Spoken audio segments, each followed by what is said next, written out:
రాజమహేంద్రవరం తారకరామనగర్లోకి వెళ్లగానే crunchy cups పేరిట ఓ ఇంటికి బోర్డు కనిపిస్తుంది. లోపలికెళ్లి చూడగానే ఓ యంత్రంపై మహిళలు టీ కప్పుల తయారీలో నిమగ్నమై ఉంటారు. అవి టీ, కాఫీ తాగే కప్పులు, కానీ మిగతా వాటికంటే పూర్తి భిన్నమైనవి. ఏంటి ఆ తేడా అనుకుంటున్నారా?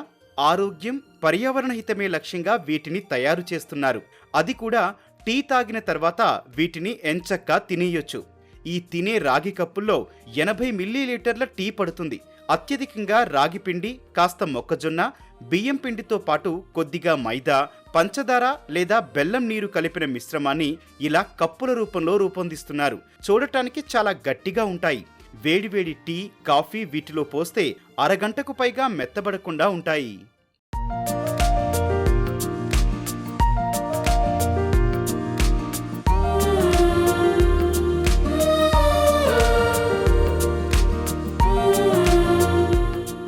కరోనా సమయంలో అందరూ ఆరోగ్యం గురించి ఆలోచించినట్టే రాజమహేంద్రవరానికి చెందిన 2 మహిళలు కూడా చర్చించుకున్నారు. నిత్యం టీ తాగే కప్పులు పేపర్తో కాకుండా వినూత్నంగా తయారు చేయలేమా అని ఆలోచించారు మణికుమారి పొన్నాడ, కెజియా హిమబిందు అలమూరి. మణికుమారి ఆర్కిటెక్చర్లో డిప్లొమా చేసి హైదరాబాద్లో మేనేజర్ స్థాయిలో ప్రైవేటు కంపెనీలో సేవలందించారు. కెజియా హిమబిందు నన్నయ్య విశ్వవిద్యాలయంలో జూనియర్ అసిస్టెంట్గా పనిచేస్తున్నారు. వీరిద్దరూ స్నేహితులు. వీరి ఆలోచనలో నుంచి వచ్చిందే రాగిపిండితో టీ కప్పుల తయారీ. స్టార్టప్ కంపెనీ ఏర్పాటు చేసేందుకు తమ దగ్గర ఉన్న బంగారు నగలు బ్యాంకులో కుదవపెట్టి 25 లక్షల వరకు పెట్టుబడితో రాగి టీ కప్పుల తయారీ యూనిట్ ప్రారంభించారు. 2022 అక్టోబర్లో ఈ యూనిట్ ప్రారంభమైంది. దీనిని మార్కెటింగ్ చేసుకుని వినియోగదారుల ఆదరణ పొందేందుకు వీరు సుమారు 3 ఏళ్లుగా తీవ్రంగా శ్రమిస్తున్నారు. మాకు ఈ ఆలోచన 2022లో వచ్చింది సార్. కరోనా తర్వాత చాలామంది హెల్త్ ఇష్యూస్ రావడం జరిగింది. సో మనం ఏంటంటే అప్పుడు ఎకో ఫ్రెండ్లీ ప్రోడక్ట్ తీసుకుంటే దీన్ని హెల్తీగా మనం ఉండొచ్చు అనే ఉద్దేశంతో మనం ఈ కప్పుని తీసుకున్నాము. మనం ఏంటంటే రాగి పిండితో తయారు చేస్తాం సార్ ఈ కప్పు. దీనికి ఇదేంటంటే ఐరన్. మనం చిన్నప్పటి నుంచి రాగి జావ తాగుతూ ఉంటాం కాబట్టి అలాగే కప్పును కూడా ఎందుకు తీసుకోకూడదనే ఉద్దేశంతో మనం ఈ కప్పును తీసుకుని మనం మ్యానుఫ్యాక్చర్ అనేది స్టార్ట్ చేయడం జరిగింది 2022లో. మనం ఇలా ఇది ఎప్పుడైతే మనం క్రంచీ కప్ స్టార్ట్ చేసామో రాజమండ్రి మున్సిపల్ కార్పొరేషన్ వాళ్ళు మాతో కోఆర్డినేట్ అయ్యి వాళ్ళు ఎక్కడైతే స్టాల్స్ పెడుతున్నారో మెప్మా వాళ్ళు కూడా ఎక్కడైతే స్టాల్స్ పెడుతున్నారో అక్కడ మమ్మల్ని ఎంకరేజ్ చేయడం జరిగింది. మేము కూడా అక్కడ స్టాల్స్ పెట్టాము.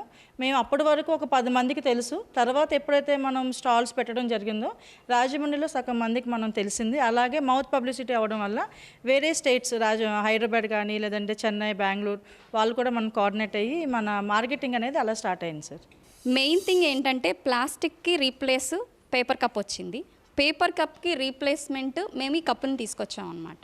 పేపర్ కప్లో టీ తాగుతుంటే క్యాన్సర్ వస్తుందని మనకి ఈ మధ్యకాలంలో బాగా వస్తుంది కదా. సో దాన్ని బేస్ చేసుకొని మేము ఇది తీసుకున్నాం. అండ్ ఇంకోటి ఏంటంటే మెయిన్ థింగ్ పర్యావరణాన్ని మేము మా ఆలోచనలో తీసుకొని దాన్ని కూడా మా దృష్టిలో ఉంచుకొని తీసుకున్న కప్ అనమాట ఇది. ముఖ్యమంత్రి చంద్రబాబును ఈ రాగి కప్పులు ఆకర్షించాయి. స్థానిక ఎంపీ పురంధేశ్వరి కూడా ఈ కప్పుల ప్రాధాన్యం గురించి తెలుసుకుని ఈ మహిళలను అభినందించారు. రాజమహేంద్రవరం నగరపాలక సంస్థ స్వచ్ఛ సర్వేక్షణ్ ధ్రువపత్రం ఇవ్వగా కేంద్ర ప్రభుత్వ సంస్థ అయిన ICAR నిక్రా బెస్ట్ ఇన్నోవేషన్ సర్టిఫికేట్ అందించింది. తర్వాత మనం మార్చిలో ముఖ్యమంత్రి చంద్రబాబు నాయుడు గారిని కలిసాము. కలిసిన తర్వాత సార్ బాగా ఇంట్రెస్ట్గా చూపించారు. ఎడిబుల్ కప్స్ ఏంటివి కొత్తగా ఉన్నాయని, మీకు ఏ విధమైన సపోర్ట్ కావాలని మేము ఇస్తాము అన్నారు. అరకు కాఫీ వాళ్ళతో కూడా టైఅప్ చేస్తామని చెప్పారు. అసెంబ్లీలో పెడతామని చెప్పారు. మాట్లాడేసి వెళ్ళిపోయారు. నెక్స్ట్ ఏంటి ఎవరు కోఆర్డినేట్ అవ్వలేదు అనుకునే టైంలో స్వచ్ఛాంధ్ర నుంచి మాకు కాల్ వచ్చింది సార్. పట్టాభి గారు వాళ్ళ టీం మాకు కాల్ చేశారు. కాల్ చేసిన తర్వాత సీఎం గారు మళ్ళీ ఫీడ్బ్యాక్ అడిగారంట. సో వాళ్ళు మమ్మల్ని పిలిచారు. మేము వెళ్ళి వాళ్ళతో మాట్లాడడం జరిగింది. ప్రాసెస్ ఏంటి అన్నది ఇప్పుడు నడుస్తుంది సార్. ప్రాసెస్ స్టార్ట్ అయ్యింది.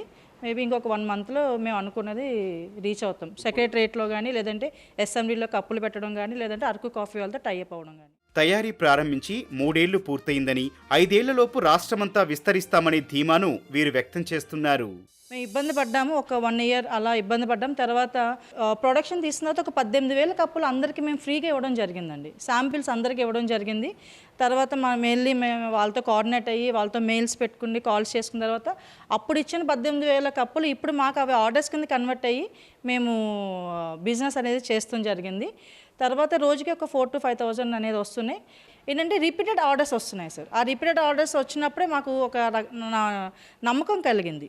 మనకి ఇప్పుడు లోకల్గా 10 రూపాయలకే టీ వస్తుంది కాబట్టి ఇది కొంచెం ఎక్స్పెన్సివ్ అనేసరికి వాళ్ళు కొంచెం ఇబ్బంది పడ్డారు. కానీ ఇప్పుడు బాగా అర్థం చేసుకున్నారు. దీని ఇంపార్టెన్స్ ఏంటి అనేది తెలుసుకున్నప్పుడు ఇది బాగా ఇప్పుడు నడుస్తుంది. జనాలకు కూడా ఇది బాగా వెళ్తుంది. ఓన్లీ టీ స్టాల్సే కాదు, పెళ్ళిళ్ళకి కానీ ఫంక్షన్స్కి కానీ వాళ్ళు కూడా. మేము పెట్టుకున్నదైతే 5 years పెట్టుకున్నాం. ప్రజెంట్ 3rd year కంప్లీట్ అవుతుంది. ఈ 5 years లోపల మేము రీచ్ అవుతాం ఖచ్చితంగా. ఆరోగ్యం పర్యావరణ హితమే లక్ష్యంగా స్టార్టప్ కంపెనీ ఏర్పాటు చేశారు. టీ తాగండి కప్పులు తినండి అన్న నినాదంతో 3 ఏళ్లుగా కష్టపడి క్రంచీ కప్స్ తయారు చేస్తున్నారు. మరింతగా వినియోగదారులు ఆదరించాలి, ప్రభుత్వం ప్రోత్సహించాలని కోరుతున్నారు ఈ మహిళా ఎంటర్ప్రెన్యూర్స్.